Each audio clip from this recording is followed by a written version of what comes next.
when I meet people, one of the first things that I want to know from everybody is what's your story? Because I will know whether I should be dealing with you in huge part based on your story.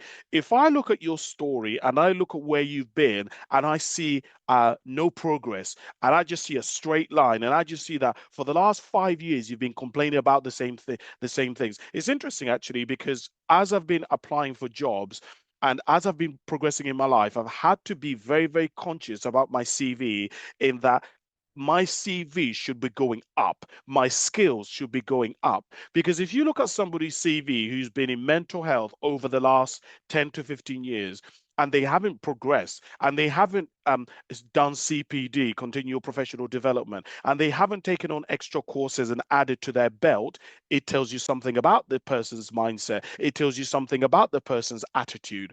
And so a huge amount of I think people progressing and people doing well in life is a huge amount of it is that is your story. When people think about your story, are you the hero in your story? Is there some sort of redemptive arc in your story?